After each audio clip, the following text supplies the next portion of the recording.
Welcome everybody to What's Up Bolts. I'm Fernando Ramirez. That sunglass dog and hat wearing son of a gun is Dan and Daygo. We hope that you guys all had a good Christmas, a good holiday season so far.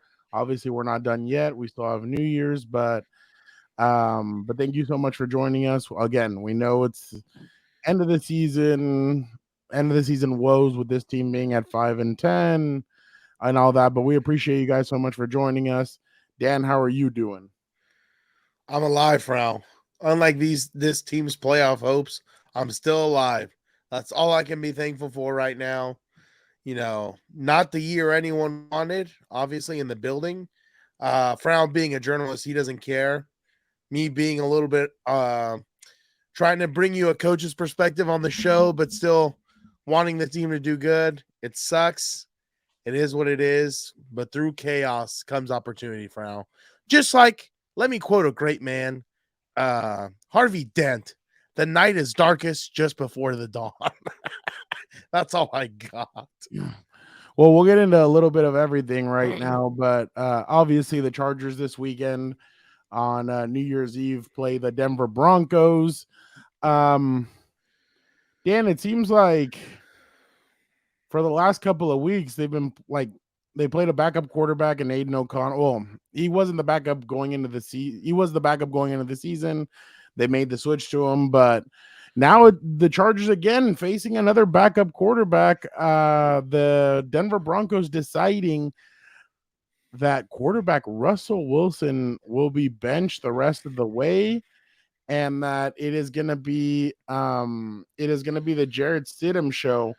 Dan, for Jarrett Stidham, this must be freaking what's it called? This must be deja vu, because last year right around this time they did the exact same thing with Derek Carr. The Raiders did, and Jarrett Stidham took over for Derek Carr, and now he gets benched, and Russell Wilson gets benched, and now it's Jarrett Stidham again taking over for the Broncos. By the way, Dan, before we get into that, look at what Russell Wilson supposedly liked from his account. I can't wait. What is Team 3 up to? Fantasy Fanatics, Russell Wilson is now getting benched despite outplaying some of the league's biggest stars. Wilson 2023 passing TDs 26, interceptions 8. Mahomes 2023 passing TDs 26, interceptions 14. Make it make sense. So see, and this is the problem. Okay. I'm just gonna cut you off right there for now. Stats aren't everything. This is why I'm so I understand stats paint somewhat of a picture, but roll the tape, dude. You've seen this guy all season. On top of that, this is why fantasy fanatics or fantasy football so stupid. You're telling me the organization is supposed to pay 40 mil or whatever if he can't make the physical in March, just because he's supposedly outplaying Mahomes based on some stats? That to me is ass. Roll the tape, dude. I don't think they'll be missing much. I think Russell this year, again, has not looked like the Russell people thought they were going to get. Definitely does not do his Twitter handle or X handle, whatever you call it, any justice for now, because I don't think I've seen Danger Russ in a while. So I would love to know if there's any Bronco fans listening or in the chat. I'd love to know your thoughts on GM. I think is George Patton the GM? I know Patton's his last name. I have not been a fan of that guy ever since, the trade for Russ and then the contract that he gives them. I don't know. I just was not a huge fan of it. I understand why he did it, because I'm sure he was thinking to himself, oh, well, the Broncos did it a few years ago with Peyton Manning. They had a defense working. The defense has been solid, obviously, this year. Working the run game and everything else is a work in progress. Haven't really done it, obviously, and it's not been the year that they wanted. So I think, honestly, I would love to know any thoughts from the Bronco fans listening. What do you think about GM George Patton? Well, obviously, according to Jordan Schultz, Bleacher Report, the Broncos had threatened to bench Russell Wilson weeks ago if he didn't remove his injury guarantees.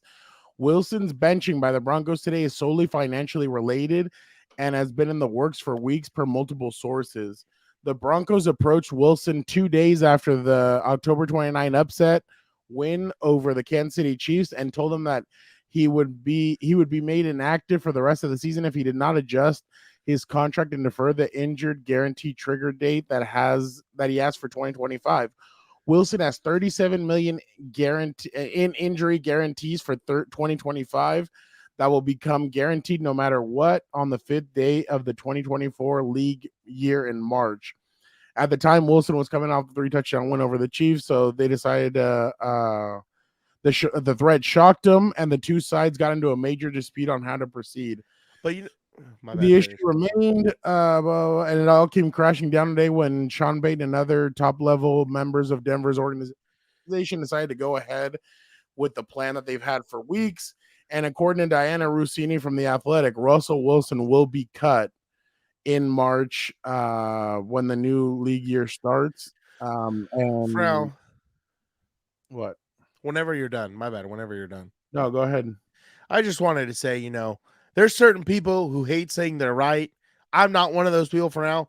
I don't know if any of the What's Up Bolts listeners had listened to Compass on the Beat, at the start of the new year and everything else with Sean Payton being in there. As soon as I read reports and saw the statements that Sean Payton was like, yeah, get your team 3 crap out of here. You don't have an office and all that stuff. I knew the friction had already started.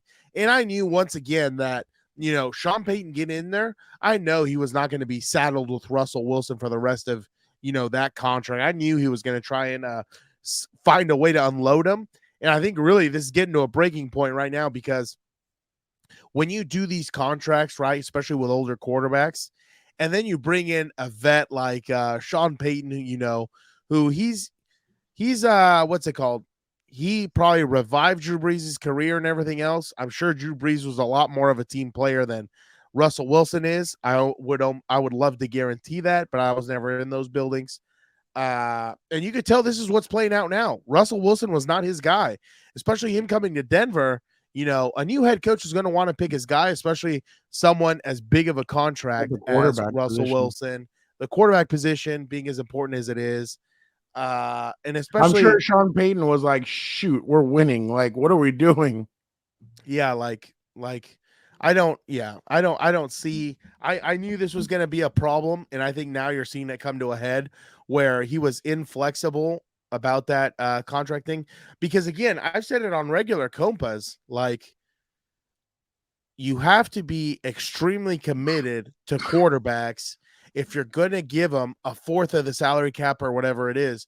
You can't give them this huge payday and you're not even behind them, because then it affects other positions and the skill level that you can get. I think you're seeing that right now in Kansas City. These receivers dropping everything and stuff like that. I don't want to hear any of the complaints. I'll tell you that. Patrick Mahomes got the contract he wanted. Now he's got to pay the piper, dude. It happens like that. You got to figure it out financially, figure it out, coach him up, and do everything else. And, I don't blame Sean Payton to try and see, how he can cut costs a little bit and build up the offense in his own image. Well, we'll speak about that in a second. Let's just hear what Sean Payton had to say about what went into the coaching decision. Quick couple of things. So, obviously, we just finished our Wednesday practice.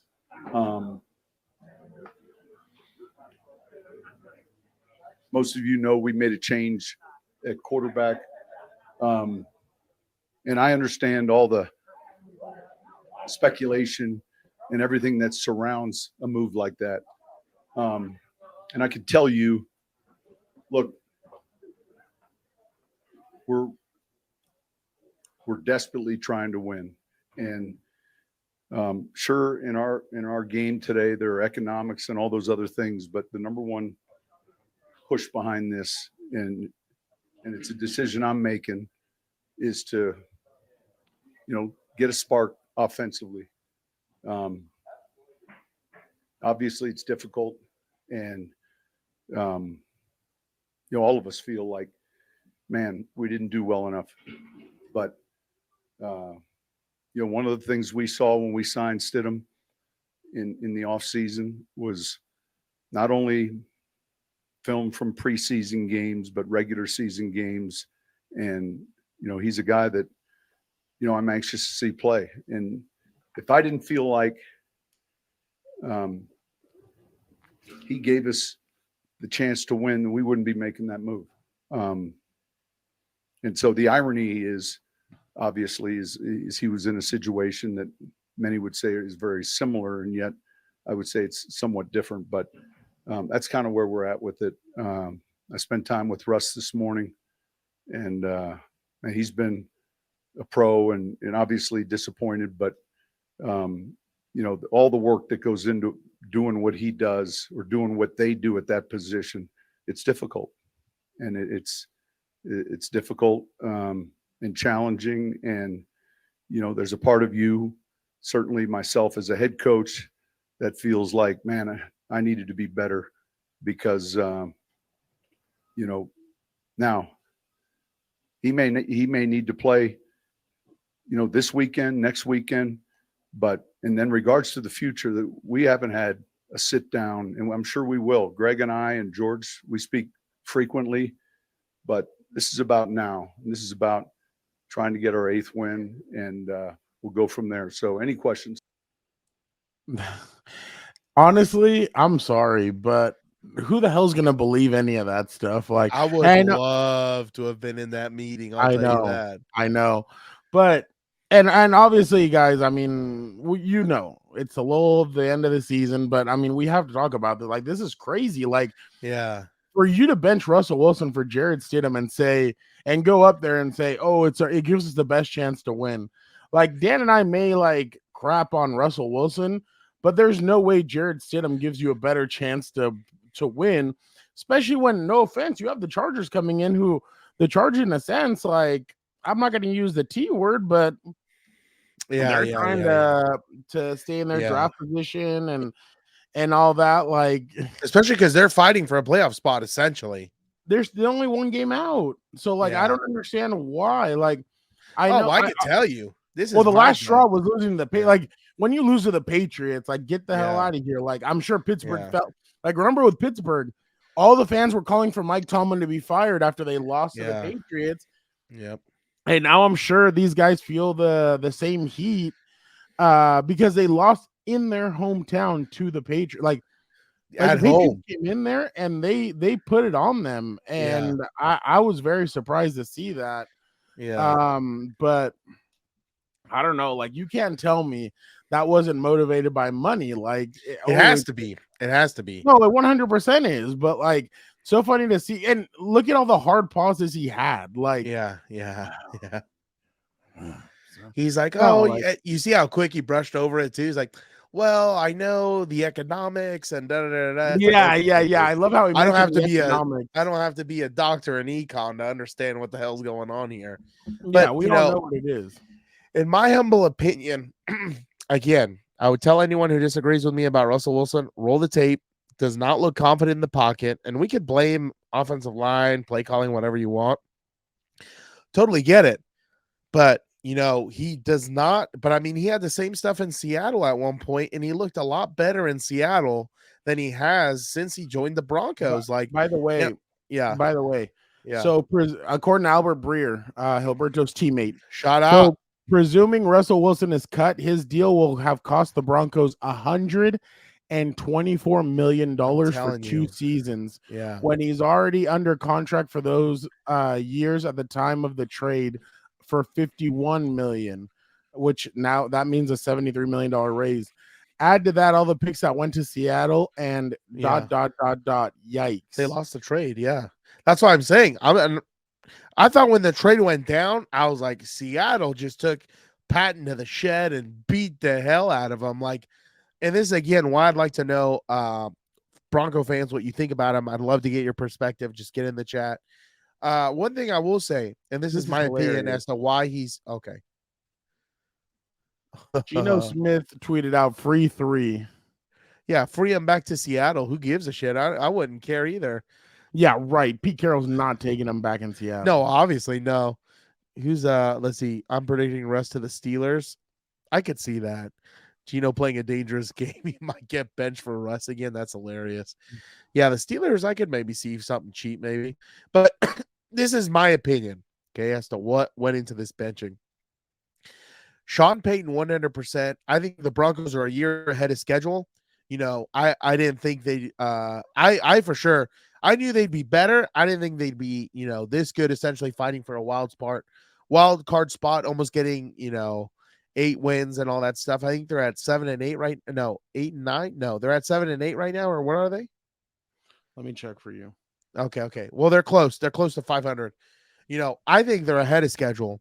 100% Sean Payton saw the ledger and said, you know what? This isn't They're even my 7-8. guy. 7-8. Yeah, that's what I thought. He probably thought to himself, this isn't even my guy. If I don't know, again, to all the nerds out there who love the cap magic and wizardry and everything else, I don't know what their books look like. This is all from the hip. This is my, my calculations.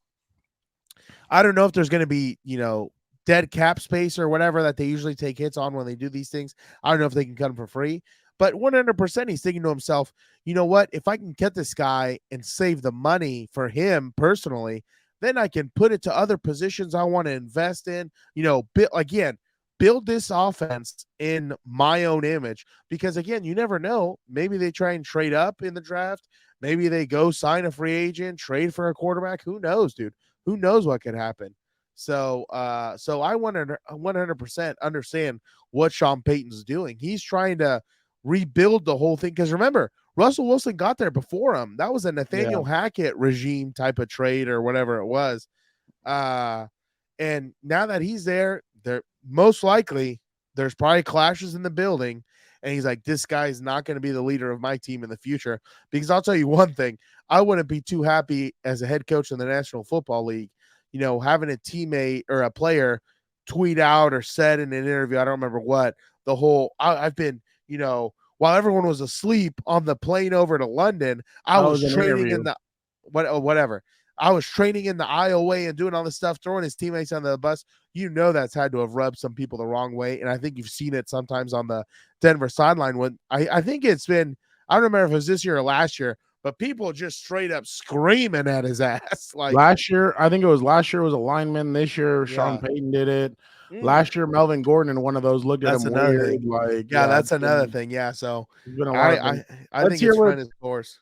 Jarrett Stidham had to say about taking over. That plays in the NFL, but your goal and objective is to always get out on the field and play, and that's what my goal has always been. That's how I've always prepared myself and so forth. And Sean brought me up in his office this morning and told me I was going to start this week. So just keep preparing like I have been my whole career and get ready to go. What's been your interaction, Jarrett, with Russell? What's he kind of said to you since it was known? Yeah, I mean, look, I can't speak highly enough of Russ. Tremendous teammate, tremendous competitor. I've been extremely fortunate in my career to be around some incredible human beings and incredible quarterbacks, and he obviously fits that category. So, today, obviously it's a tough day, but we've had great interaction today. And that sort of thing. So I can't speak highly enough about him. Professionalism. That's the emphasis of Team 3. All right, let's stop getting into so much Broncos thing because we don't. But that was just our little reaction to that. That was the big news of the day. Russell Wilson.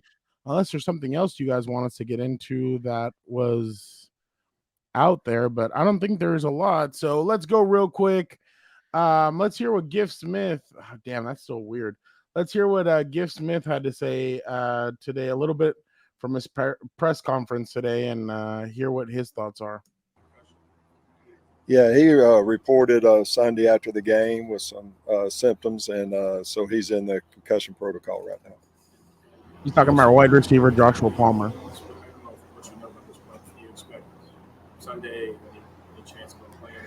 It's just day by day. There's NFL's got a protocol that goes day by day, so that's kind of where we're at right now, Chris. With the news today, Russell Wilson is out, or backup now. How does that change anything?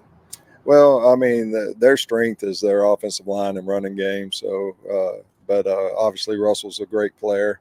I'm sure they did what they thought was right, and we'll prepare for whoever goes out there, even if they switch it back. So we'll have a game plan for all the quarterbacks. Is there anything new with Keenan's heel injury? Keenan's working hard. I wish I could give you more information. As just like Dean Leonard, they're just working right now. He's trying everything he can to get back, so we'll just see how it goes day by day. Anything new on Bosa? Joey was able to work into practice today. Got some team reps too. See how he recovers tomorrow, and go from there. I don't know, like if I'm the Chargers, I don't know if I play Keenan Allen the rest of the year. I mean, what's the Or what? yeah, kind of what's the point? I mean, I would kind of go the route of try other receivers, see what you got. Like bring up some guys from the practice squad, see if you have anything. Remember, Tyrell Williams had that 80-yard catch and run against the Broncos a couple of years ago when I think the Chargers were the Broncos were fighting for that first seed. And I remember, God, what was his name? He was a cornerback, Williams. He picked off Trevor No, or Steve. No. He picked Stevie Williams. Steve. Yeah, I think it was. Let me see. He picked off Brock Osweiler. Yeah, Steve Williams. He picked off Brock Osweiler a couple of times. That's a name I haven't heard in a while, dude. Yeah, he came from Cal, similar to Keenan or whatever. But which one, Brock Osweiler? Yeah, after he robbed the Texans, that was wild over there. Yeah, there was let's see. I remember I remember this play. Let's see this. Yeah, he throws it deep. Oh no. Oh yeah, never mind. No, I thought this was a different. Oh no, the deep one. I remember. Oh, the Manti Te'o. I was about to say, was that Quentin Jammer? No, I don't think so. I remember the deep one. It was Steve Williams, or I can't remember what the receiver was, but he was gonna walk into the end zone, and Steve Williams punches it out of his. I think it was Emmanuel Sanders punches it out of his arms or whatever, and he fumbled. But whatever. So that was a game that Tyrell Williams kind of showed out in. You're like, oh wow, okay, maybe they have somebody there. He comes in the next season. Yeah, he performs for the Chargers. So I think this is also a time to see what you have around the roster. I mean, I'm not saying anybody's gonna blow up like that, but you never know. And I mean, especially because Denver has some good, like their defense is still pretty good. They still have Patrick Surtain, Justin Simmons. They still have some guys. I know Kareem Jackson was let go and he just got picked up by Houston. So, but they have some playmakers on that team. I would be surprised. I mean, Joey also, like, there's 2 games left. I don't know. Why bring him back? Josh Palmer, the concussion. I mean, I don't know. Might as well leave him out too. He's been hurt all year. Well, the Keenan thing also is he's been working on the side now. Like ever since that Thursday night game, he's been kind of dealing with that heel. And it's like, why even risk it? I mean, a heel's tricky. Like, why not just let him go into the offseason relatively healthy and let him kind of nurse recover? Himself back. But I don't know. It's gonna be. I think you're right though. Like another thing is, I would love to see Sawyer at right tackle. See if you have something in there because I think obviously, who knows who the other guard would be? McFadden or I would still love to see it. I mean, you have nothing to lose as the Charger team. It might as well start tinkering around a little bit and see what you got. There's no difference. I mean, you're right though. You should start, seeing what you got in some of these players for the new regime. Get them out there on tape and everything else. I mean, and it's not like Justin Herbert's out there at you're not going to get him killed. I actually would like to see Jordan McFadden at see what they have in him. That's what I'm saying. Like, see some of these guys what they got. Like, because I mean, again, the Chargers have more to lose by winning, and I understand taking you don't do and stuff like that. Everyone plays to win, especially because, again, this is Gift's audition also to be a head coach and stuff like that. Well, I mean, you never know. He might want to be a head coach one day or a coordinator. I don't know. And, but I mean, the team, like, I know that the team wouldn't say this, but right now you're in a prime position, 6th overall. Like, yeah. You could get and again, they're battered too. They're battered too. They're missing 3 of their wideouts. They're missing one of their best edge rushers when he's healthy. They're missing the quarterback. They're missing yeah, a lot of key pieces. Yeah, you're right. I just want to see like maybe go a little bit more. Because I mean, like I said, at that sixth position, you have a lot of different places you can go with it. Yeah. And pass rusher, receiver, tight end, like there's a lot that you can do with that pick, or even trade down and wait. But I mean, I guess we'll see what happens on that side. But last Sunday, Derwin James got his position kind of moved. Like he didn't play safety, he played in the slot. He was moved in and out with Essing Bassi. So let's hear what Derwin had to say about that. And let's see. Did that decision, the amount you played or didn't play, how you played, did that impact you or something you're thinking about? If you talked to Giff or Derek? No, I trust in the process, man. It was part of the game plan. They wanted to give me reps at star, and like I said, we was doing a lot of substitutions and stuff, and we made a mistake. I was supposed to be in the game, but like I said, it's part of it. What'd you say? You said you were supposed to be in the game, but you. No, we just went to substitute, and when me and Bass was substituting, he was just in, and I was supposed to come back in the game, but I didn't get a chance to get back out there. Remember what play that was? Was that that 3rd and 8, or what? I mean, what play that was that you weren't in? It was that drive. I wasn't in to start the drive like 2-3 plays to the beginning of that last drive. I wasn't in. It wasn't just a 3rd and 8. I wasn't in to start the drive. The final Bills drive. Mm-hmm. Was it just a miscommunication?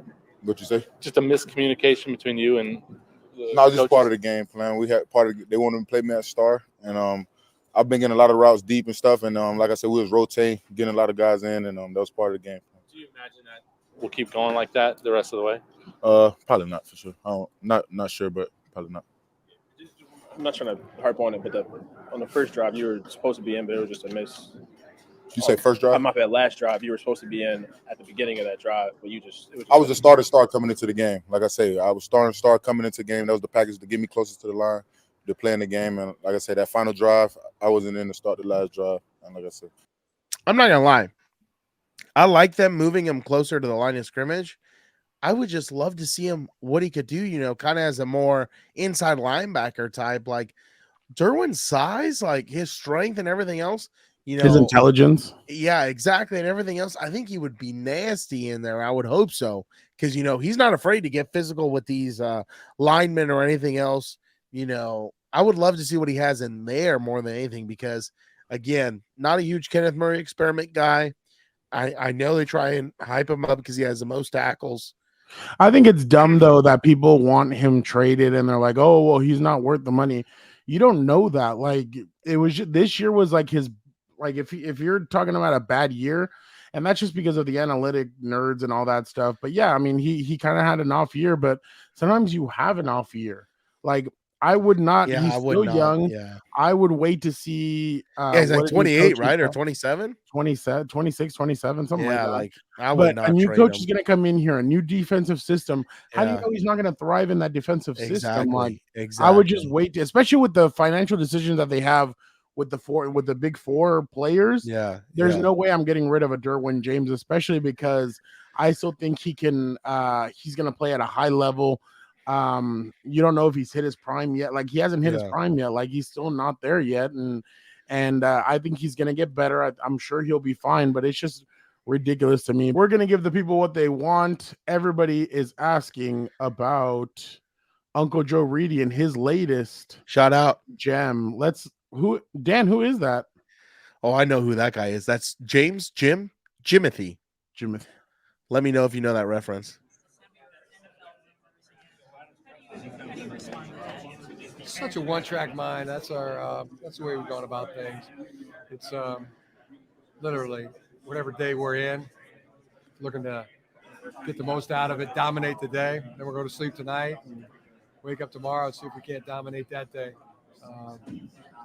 It's a single-minded group. It's very focused on just taking care of business today and see if we can't do the same tomorrow. Jim, you've got a history in San Diego, and you finished your career with the Chargers, who have an opening right now. Just what was it like playing for them and for the Spanish family? Yeah, just a very one-track mind about this game. Right now, just have have fun with the family and the team and the players. It's like we're at the happiest place on earth, and we're gonna enjoy ourselves, and then get back to business. See if we can't dominate the day. Got some good meetings tonight, and we wake up tomorrow and practice. See if we can't dominate that day. I mean, this is like straight out of the Jackie Harbaugh playbook. One day at a time, one play at a time, and that's how we're approaching each day. For me, it's this part right here. It's like we're at the happiest place on earth. Back mind about this game. Just have fun with the family, and right now, just have fun with the family and the team.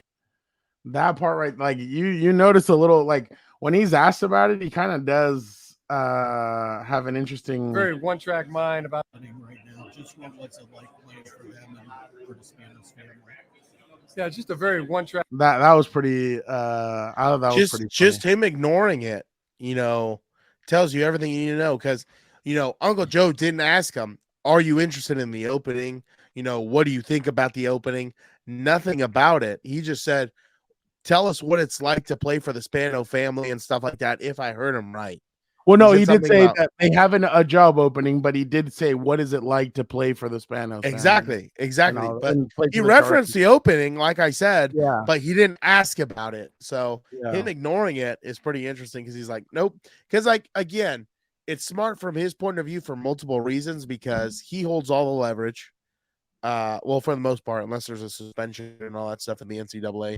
But the other thing is too, unfortunately, this narrative going around right now, very dangerous for him and his future at Michigan. I mean, in the sense that like the players, who knows how they're going to come out if they know their head coach is leaving next year. I'm sure not all the starters are seniors, so that's always a huge problem. It's a national championship game. Like these guys, like these that kids plays a factor. That plays a factor. I don't know how Don't much act like it doesn't. It plays a factor. 100%. 100%. 100%. No, I think the players are focused on right now. They're focused on this. Like, if you're focused about anything else but the game, like then you have the wrong mindset because you have the underclassmen, Frau, and the transfer portal. Of course, but I'm talking about the starters. You're telling me the starters are the guys that are playing, like the JJ McCarthy's, those kinds of guys. Like even some of the players that are going to head to the NFL, they know they're heading to the NFL, but they're going to play this game. The other guys are going to worry about it when they need to worry about it. I'm sure Jim's addressed it too. I didn't mention the guys who are heading to the NFL. I'm talking about, they have juniors, possibly sophomores playing. They have longer futures there. They might think about leaving. They might think about their futures. Yeah, but I'm saying they're not thinking about it right now. You don't know that. We're not in those rooms. When you have a lot of that media stuff swirling, I'm sure it was not an easy time for Bill Belichick before that Super Bowl against the Panthers when all they talked about for a week and a half was, is it going to be Drew Bledsoe or is it going to be what's his name? Oh, I guess that's not the same thing. Tom Brady, but it's sort of the same thing. Where in the sense that like a lot of media getting around it, because remember, there's divides in the locker room when stuff like that comes up. Look, and again, I could be wrong. That's just my opinion, because I know right now I would not be feeling too happy if I was one of those underclassmen thinking, you win the Natty this year, maybe, possibly. Next year he's gone, and then what is Michigan football? Not beating Ohio State probably at that point, but you don't know that. I'd be willing to wager, Frau. If it's not Jim Harbaugh, I'm willing to wager on that. Now you're really just throwing stuff up there to try and stick it. If I'm a national championship, what the hell do I care what it's gonna look like next year? Like, Frau, again, I'm not talking about the guys who are going to the NFL. That's what I'm saying. You're talking about the underclassmen and but I'm saying if they're national champions, that's all they're going to care about in the time and present until it's time to focus on all this other stuff. I'm sure Jim's talked to coaches like this, talk to the team, and they're like, "Hey, you guys can listen to all those rumors all you want. Right now I'm focused on this." And that's all he's going to say. He's going to say, "I'm focused on this season. I'm focused on this national championship. I'm not focused about anything else." So again, just my opinion. Could be happening. We don't know that. Those storylines brew. It happens, dude. It happens. That's just my opinion. You don't have to like it. Well, It could. I just think it's like Frown, look what It's happened a last year. reminder. Look what happened last year when With who? Prime, I can't remember. But that's different. He You was at didn't let me Jackson finish. State. You didn't let me finish. You He didn't was let me at finish. Jackson State. You didn't let me finish. You didn't let me finish. Prime last year, okay? I can't remember if it leaked. He said it. What happened? This came out during a bowl game, before a bowl game, that he was going to Colorado. The If national I championship? remember correctly, that's their natty. That's No, how it's they end their not. year. I said No, that's it's their. not. I said that's their natty because they have no championship to play for. Nobody It's a cares bowl about game. bowl games anymore. Okay, I'm Look talking at all about the these play. kids opting I'm talking out. about the players on the team. I'm talking about the team. I'm not talking about everybody else. All I'm saying is, as soon as they found out he was leaving, or there was rumors he was leaving, I can't remember which, they came out and they got dog walked. I think in the bowl game, if I remember right, dog walked his last game at Jackson State. Bowl game. That's all I'm saying. It can happen. You don't know. We don't know. Either way, you could be right. I could be wrong, or vice versa. I love how we got on a random tangent because I brought up a storyline that could possibly be happening. Who knows? No, I don't know. That's about okay. It's okay. It's okay. The one time I had this type of situation come up in my life when I was on a team was in preseason. We were not happy. We were fighting. We weren't practicing well. It wasn't until the head coach came out and said, I'm not going anywhere, that we figured it out and we practiced better and we were all fine and calm. All I'm saying, it could affect the psyches of the players. We don't know that. I don't know. And I'm talking about the underclassmen. Obviously, the guys who are headed to the NFL and everything else, they're not worried about anything. They're out of here next year. That's a senior mentality. It is what it is. All I'm saying is, you never know. It could affect them. That's okay. You can laugh. It's No, all right. I just think that if you're fighting for a national championship, you shouldn't be focused on anything else. You should be focused on just trying to win the national championship. Frau, these kids are a lot different. I'm telling you. I don't know. I'm but just we'll saying. See. I'm just saying it happens. The video in general was just interesting. We'll see what happens with the national or with the semifinal. Alabama's coming in hot. They won. Well, I mean, obviously these guys won too, but Alabama's a tough get. So we'll see if Michigan loses. I think things are going to start heating up with what the NCAA is going to rule on Jim Harbaugh. If he has NFL interest, it's all very interesting. I mean, literally, it's because it gets deeper. It gets deeper and deeper. Literally, it's going to be interesting to see what happens with this. But all right, Dan. Real quick, who you got this weekend? God, because it's Stidham, I feel like the Chargers, but give me the Broncos. They're still fighting for playoffs. Okay. I'm going to say the Broncos win as well. Thank you guys so much for checking out another episode. We will record the 31st, so make sure you guys check that out. As soon as the game's over, we will have your recap. Thank you guys again. We will be back on Sunday. Thank you guys so much.